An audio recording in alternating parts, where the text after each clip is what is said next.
lots of organizations now, there is a professional communicator at the mahogany table, but not all organizations. And so it's one thing to actually get there.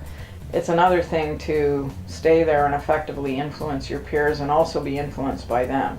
I think the most important thing to actually getting there is to show that communication has a business benefit. And anything that's intangible is very difficult to prove from an ROI sense, especially if you work with a lot of accountants or engineers or people who are quantitatively oriented.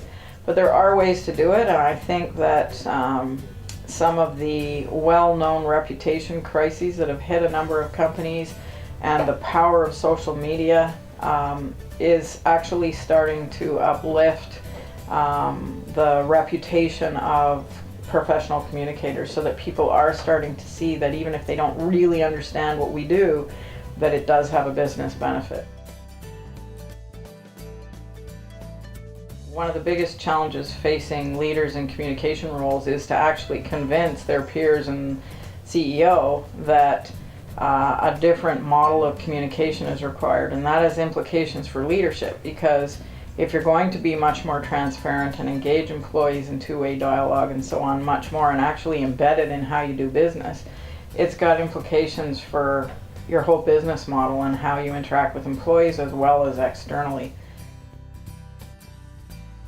I think the biggest trend in communication today is the social media revolution.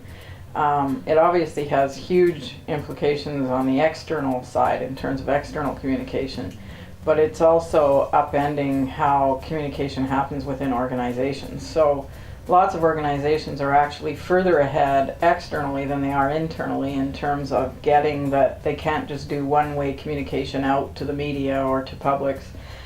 They've actually got to engage with them and actually answer questions in a transparent way that other people see and comment on.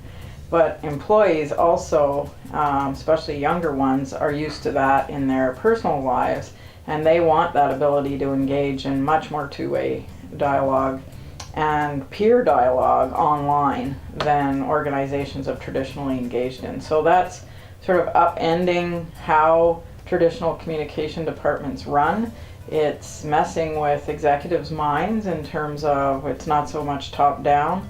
And younger people in general, I find, are much more apt to challenge authority than my generation did. I mean, there were some of us who did it anyway, but it didn't usually go as well for us.